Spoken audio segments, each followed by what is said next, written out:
면역세포 암세포 공격을 돕는 면역 항암제.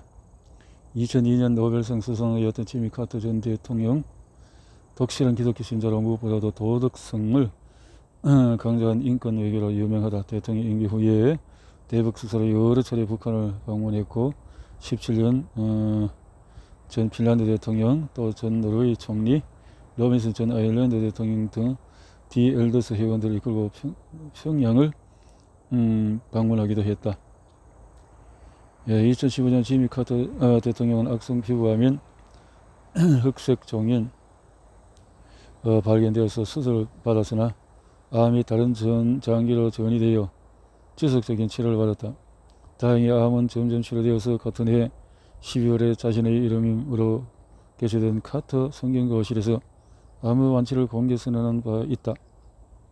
그를 치료해서 온 대학병원 의료진은 항암 치료를 마치면서 새로운 암의 증거는 더 발견되지 않았다고 밝힌 바 있다.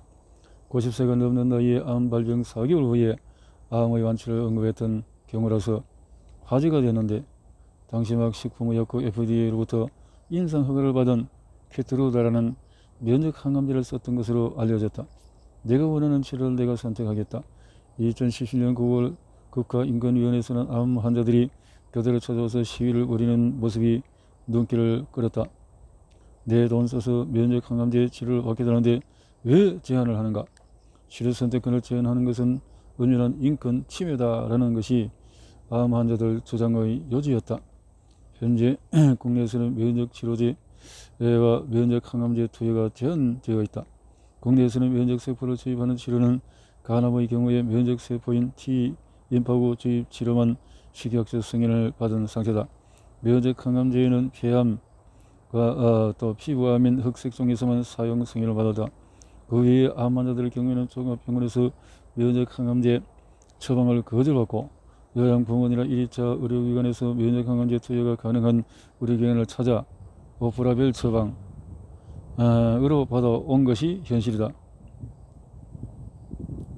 적응증에. 그런데 2017년 8월 건강보험심사평가원이 비소세포 폐암에 대한 면역 항암제를 급여 조항으로 확정하면서 보건당국이 추가 조건으로 급여 목록에 등재한 항암제의 경우에 허가사항을 초과해서 사용할 때 각 의료기관에 설치된 다학제적위원회의 협의를 거친 후에 승인을 받도록 명시한 것이다. 이 이야기는 2017년 10월부터 종양내과, 병리학 전문의 등이 있는 70여 개 의료기관에서 면역 항암제 처방을 받을 수 있게 된다는 말이다.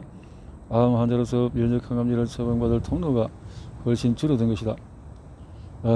병원 측에서 처방을 거부하는 경우가 비일비재해서 투여가 중단되는 사태가 잇따르고 있으며, 처방 규정이 바뀌는 바람에 신규 투약을 기다리다가 세상 떠난 목숨을 위협받고 있는 환자들이 하소연하고 있는 상황이다. 이에 대해서 일부 대학병원에서는 치료 효과가 입증되지 않으면 암 환자들에게 권장하지 않는다. 비용 대비 효과도 낮고 보편적으로 쓰일 수 없기 때문에 제도권에서 그런 치료를 받아들이기 어려운 것이다 라는 입장을 보였다.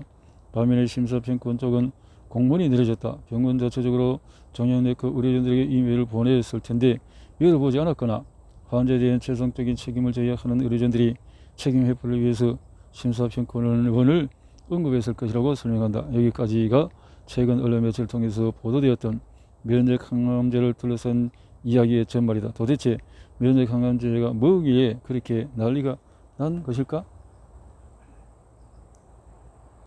처음에 암이라는 진단을 받은 사람들은 상당히 정신적인 충격을 받는다. 그리고 전이성 암 환자의 경우에 항암과 방사선을 끝내고 더 이상 치료할 남아있지 않다는 말을 들으면 지푸라기라도 잡고 싶은 심정이 된다. 항암제가 발전하는 해역과는 구분해보자면 1세대 항암제는 전신 항암제, 또 항암을 했을 때 떠올리는 것은 또 암세포뿐만 아니라 정상세포까지 공격한다는 면에서 구토, 탈모 등의 부작용이 함께 떠오르는 이야기다. 이후에 암세포만을 찾아서 공격하는 2세대 표적 항암제가 개발되었다. 암이 발생하는 과정의 특정 표적물질을 선택적으로 억제함으로써 정상세포에는 영향을 미치지 않고 암세포만 선택적으로 공격한다. 전신 항암제에 비하면 무진행 생존율을 비교적 크게 개선하지만 특정 유전자 변이를 가진 환자가만 쓸 수 있고 표적이 되지 않은 암세포의 증식은 막을 수 없다는 한계가 있다. 또 신체적으로 나타나는 부작용은 적은 반면에 장기간 사용하는 내성이 생긴다는 단점이 있다. 암세포가 표적 항암제의 작용 원리에 적응해 공격당하지 않도록 변신하기 때문이다. 이런 전신 항암제와 표적 항암제의 문제점들을 해결하기 위해서 개발된 3세대 항암제가 바로 면역 항암제이다. 억제되어 있던 우리 몸의 면역세포를 활성화시켜서 암세포를 사멸시키는 새로운 기전이다. 면역을 올려서 한다는 거죠. 특히 약을 끊어도 면역체계가 기억을 하고 있어서 암세포를 계속 공격하기 때문에 치료 효과가 오래 지속된다는 특징이 주목받고 있다. 우리 몸속 면역세포는 비정상적인 세포가 생기면 공격하는 임무를 띠고 있는데 문제는 암세포가 면역세포의 공격을 회피한다는 것이다. 면역 항암제는 암세포가 면역세포를 속여서 공격을 회피하는 것을 막아준다는 원리다. 현재 한국에서 가장 주목받고 있는 면역 항암제는 키트루다. 면역세포에 대한 암세포의 공격 회피 작용을 막아주는 면역 관문 차단제. 암세포와 면역세포의 결합인 면역 관문에는 것이 있는데 이를 차단하는 면역치료제의 효능은 검증하는 임상실험 결과 발표되었다. 여보이, 또 키트루다, 옵티버 등이 있다. 효과만에서 보면 면역 항암제가 모든 환자에게 반응을 나타내는 것은 아니지만 잘 맞는 환자의 경우에는 치료 효과가 정말 드라마틱할 정도다. 전신 항암 치료가 4기 때 효과를 보일 확률이 4% 정도라는 것을 생각해 보면 일선에서 치료하는 의사 입장에서는 큰 관심을 기울일 만하다.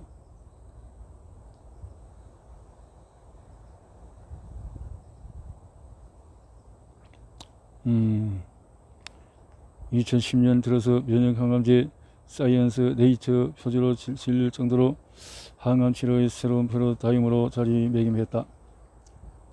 국내 보건의료 환경에서는 현재 보험 급여가 되지 않는 고가의 신약이라 문제가 있긴 하지만 세계적으로 항암화학요법, 표정 항암제 또 하나의 커다란 암치료의 축으로 등장했다.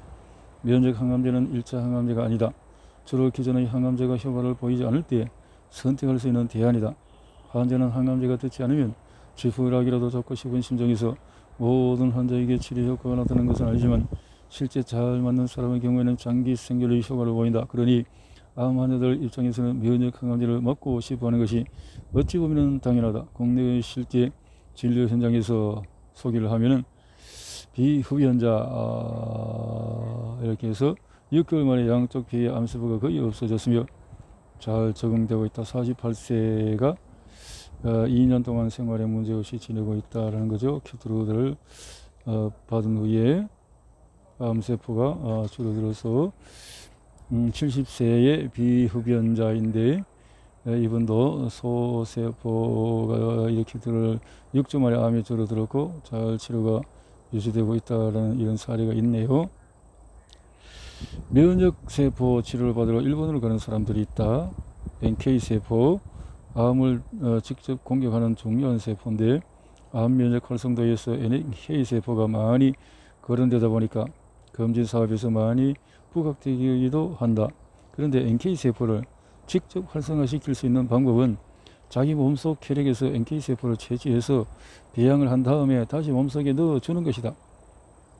고가의 치료이지만 암 환자들은 노후 자금으로 모아놓은 돈을 틀어가면서 이런 면역세포 치료를 받기를 원한다. 한국에서도 허가가 나지 않은 상태인데 정치는 공연이면서 실시라는 이유로 비선으로 면역치료를 받아도 구설수에 오르기도 했다.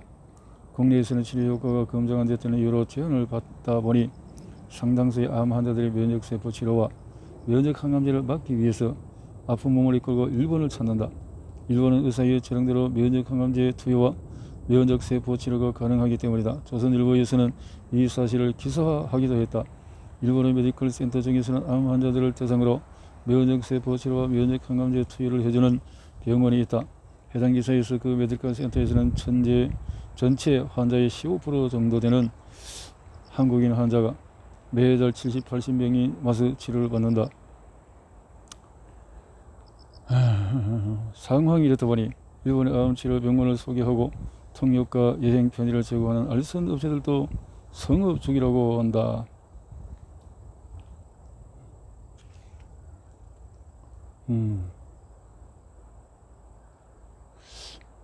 면역 항암제와 하이포의 시너지 효과는 대표적인 면역 항암제 키드루다와 이렇게 해서 시너지 효과를 볼 수 있다. 물론 현재로서 어떤 사람은 왜 치료제가 효과가 있고 또 어떤 사람은 왜 치료제가 듣지 않는지 연구가 더 필요하다. 다 맞지 않다는 거죠. 다 같지가 않다라는 상황이네요.